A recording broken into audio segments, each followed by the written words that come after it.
Now, let's move to the next presentation. Our next speaker is Dr. Stella Butler. Dr. Stella Butler is University Librarian, University of Leeds, and also a chairman of Research Libraries UK. She is a historian of science and medicine. Let's welcome Stella.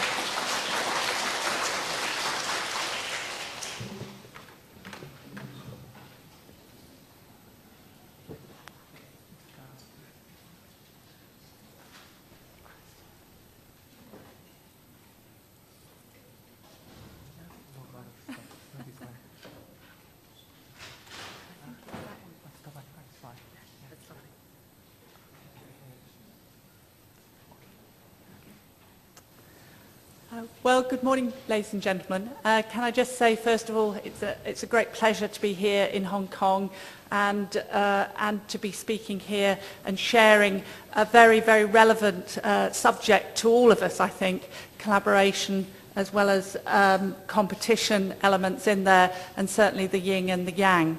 I'm going to be talking today about one of our collaborations, one of our consortia.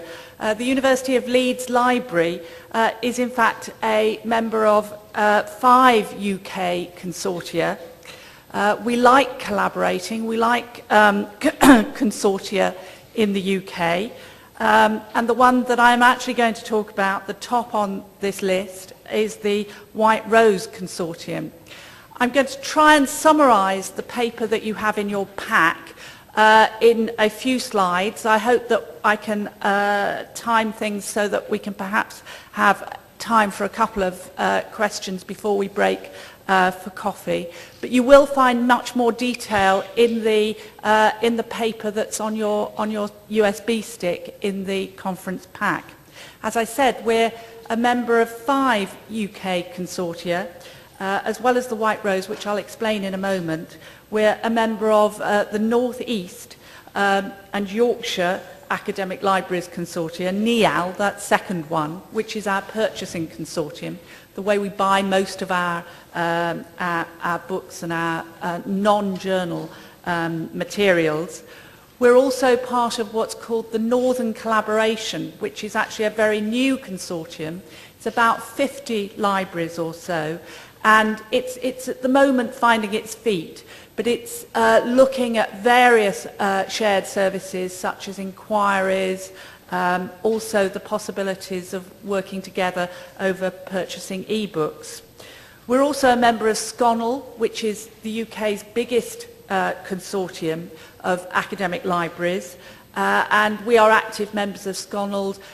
We take part in their access scheme whereby students from one university can get into the library of another university to read and potentially borrow in the future. But also we share management information through SCONL, and we receive lots of help over lobbying and briefing and helping us understand the political landscape. As you heard in the introduction, I'm also, as well as being University Librarian at Leeds, I've recently been elected to be chair of Research Libraries UK. And Research Libraries UK is our consortium of our big academic libraries, our big research libraries. It maps very closely onto the Russell Group of research-intensive universities, as well as including our national libraries as well, the British Library, the National Library of Scotland and the National Library of Wales. So I think it's a very important consortium. It grew out of a collaborative database, but now we do much more things, and we see ourselves very much as shaping the future of academic libraries. So it's a great pleasure for me to be here and to be making links with Hong Kong, both as University Library of Leeds, but also as RLUK. And I look forward very much to the conversations that we'll have over coffee and dinner and so on. But today I am going to talk about the White Rose Consortium. The White Rose is the symbol for Yorkshire, And the White Rose Consortium is a small consortium of academic libraries, the universities of Leeds, Sheffield and York. We're quite similar universities, both in size, although Leeds is the largest. York is the smallest, but the range of size is not great. We're also 3 research-intensive universities, and we have a very similar culture. So it's very much a partnership of equals. The White Rose Consortium itself is the consortium of universities rather than university libraries, and that was started in the late 1990s. Its purpose was very much to lever grants and research opportunities, to bring together interdisciplinary teams, to bring together doctoral teaching, for example, and to try and build that capacity, that research strength that so many of our research disciplines now depend upon. In 2004, JISC, the Joint Information Systems Committee of our funding body, our major national funding body, issued a call for grants for institutional repositories, which was the Sherpa project. This was a national scheme, and many individual libraries received money, such as Nottingham and Glasgow, to set up institutional repositories. And these repositories were to house and look after and make accessible the research outputs of the university. So the published papers would go into the repository and be made open access through the internet. We bid as a consortium, and I should say that I've only been at Leeds for 2 years. I joined the University of Leeds in 2011. So much of what I'm going to talk about, particularly about the JISC Sherpa project, really I owe a great debt to my fellow university librarians at Sheffield, and that's Martin Lewis, and at York, Stephen Town. But I glory in their achievements. But we were successful in receiving money from JISC to set up an institutional repository based on the open source software ePrints, which was developed by Southampton. And Southampton were, of course, a very, very important partner in the Sherpa project. And we continue as a consortium to work with Southampton very, very closely. The repository was set up very successfully in 2004. There's its home page. You can see deposits began slowly but steadily to begin with. In 2006, a second repository was developed for, first of all, for PhD theses, and then later for some master's theses. And this, again, was a very successful collaboration. Again, money was levered from JISC.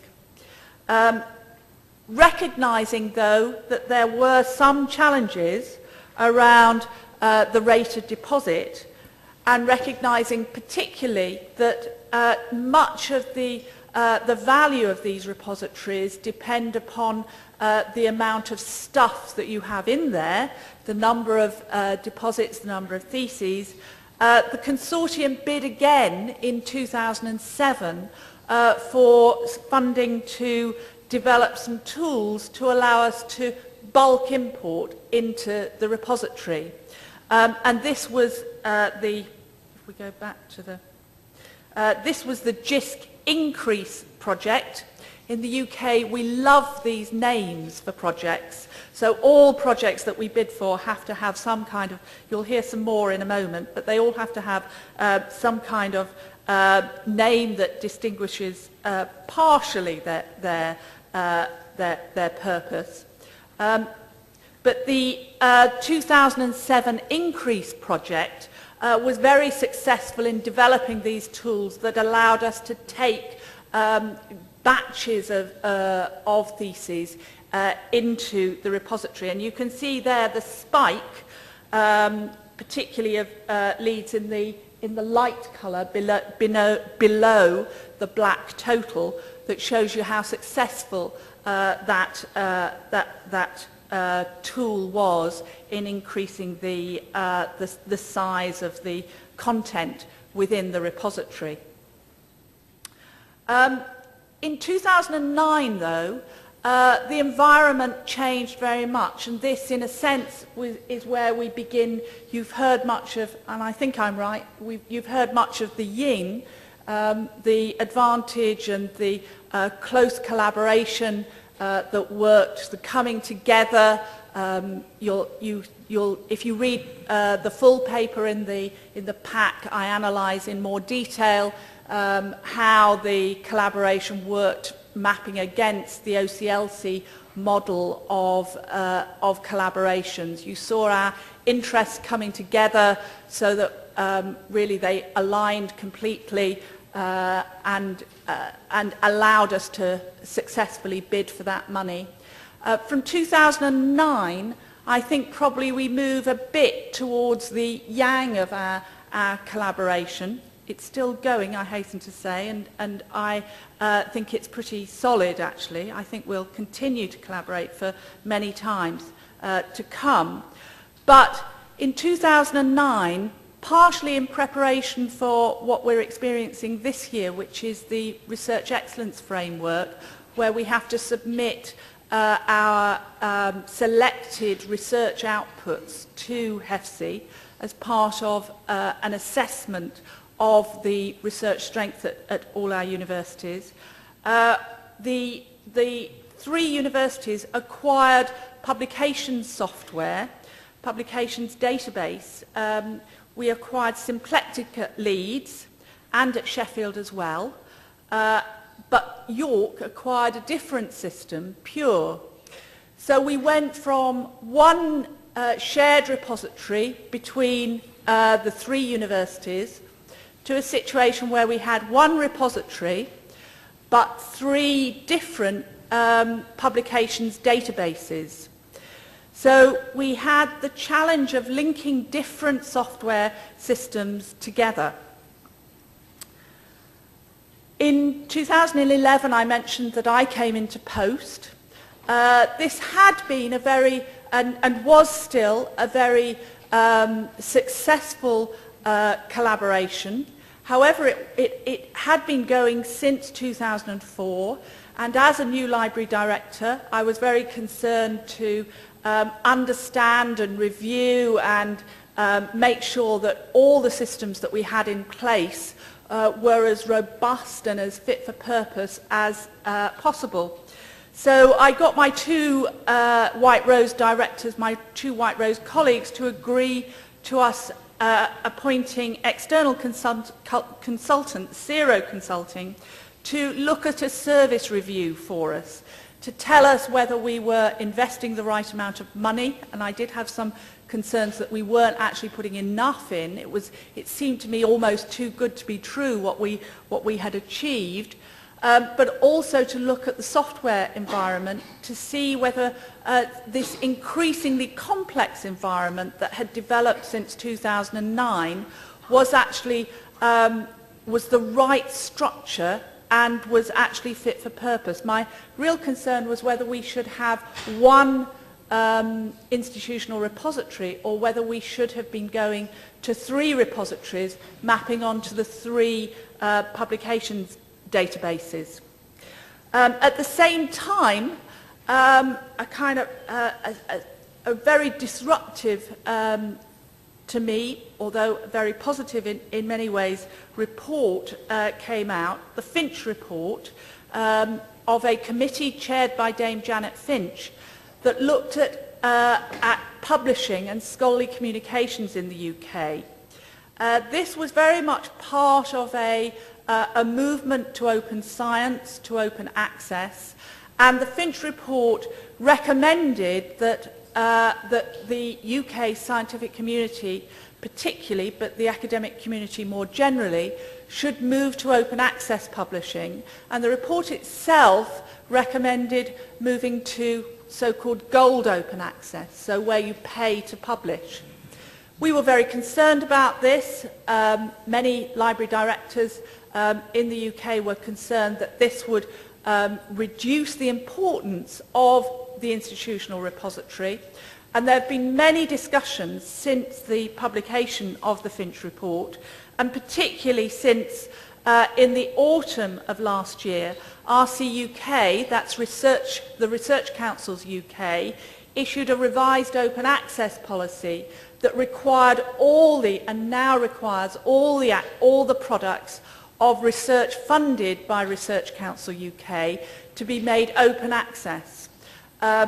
I think there is, although the wording has changed so that there is more evenness between gold and green open access, the RCUK is very supportive of gold open access and has provided us with a block grant, which in fact all three of our White Rose universities receive. But there has been a softening of their policy so that there is support too for green open access, and I'm very pleased to say that we've been able to use some of the money from RCUK to support the development of our institutional repository. Because Zero Consulting very much confirmed that our White Rose repository was a very great success, that there was a very high degree of trust between the individual libraries, that it was well used, and they recommended in terms of software development that we should go for what they termed a microservices development. Now, don't ask me too much about what that is because I'm not a software expert, but I think it means that we stick with the open source ePrint software, but we add on to that various packages that help us deliver certain functionality or certain services that we want. As well as promoting open access of scholarly communications themselves, the research outputs, RCUK also want UK science particularly, but social science as well, to make the products in terms of research data open access as well. And we've been working within the White Rose Consortium on a number of research data projects too. At Leeds, we received money from JISC, again the Joint Information Systems Committee, to fund a project called Roadmap, which has been exploring how a research data service might work. And also the RDM Rose, the Research Data Management Rose project, which has been based at Sheffield, the Sheffield I School, which has developed with its White Rose partners teaching materials both for continuous professional development but also for librarians in training. And more recently, just this year, we've worked with the DCC, the Digital Curation Coalition, and I apologise for all the initials. We love initials in the UK. We've been working, we have an institutional engagement with the DCC where we're working with them to explore whether we might actually set up a White Rose research data service. So that's not just the institutional repository, although that may be part of it, but also a support service for research data, so an advisory service and a service that might help develop data plans which are required now within funding applications. So, just to move on and review some of the achievements and also some of the challenges, as I say, I feel very proud to be part of a consortium that has established two very sustainable open access repositories at very low cost. At the moment, we operate our our repository with 1.5 FTE, which is very, very economical on staff. I think we'd all like to increase the investment of staff in the repository, and I think we may well have to because of the open access agenda that RCUK have set us. However, we can be very proud that we've achieved much with very little.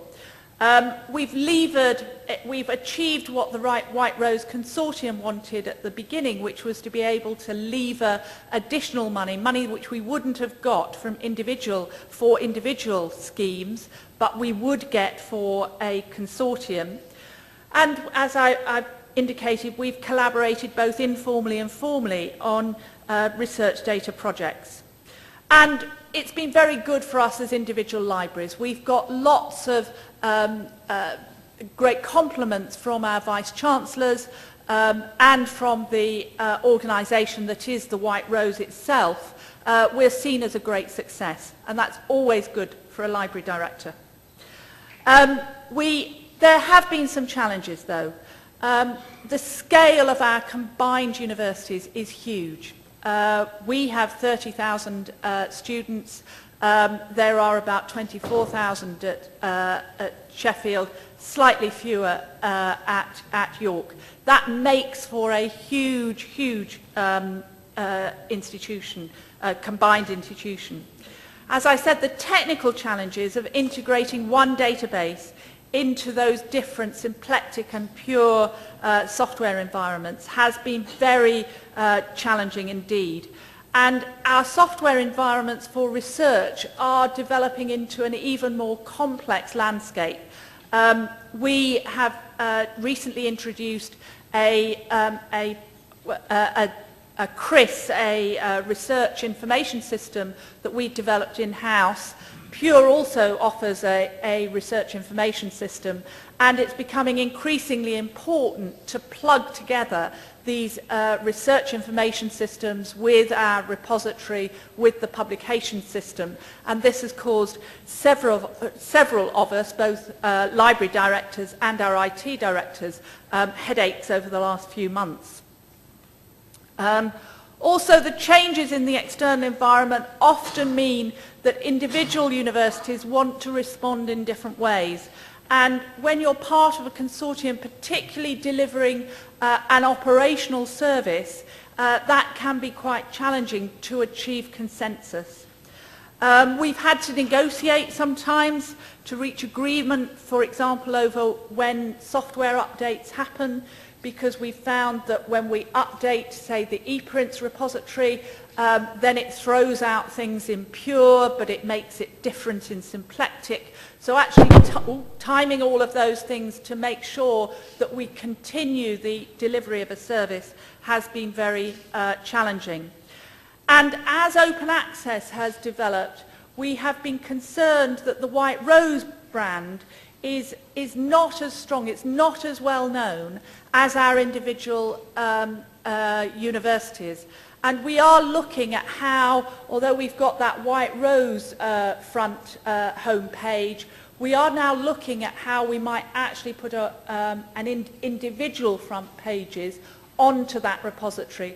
So we will continue with the software architect behind with one repository, but actually provide shop fronts that showcase our own individual universities. And I will finish there, but I think we have just a few minutes, and I'm very happy to answer any direct questions about this project before we move to more general discussion later.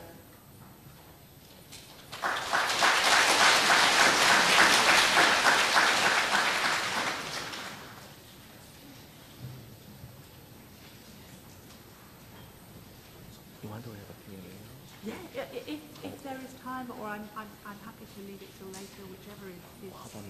Yeah, no, that's fine. Yeah. Okay, thank you. Yeah, and let's thank Stella's presentation, and we can conduct the Q&A in the after the presentation. Okay, thank you.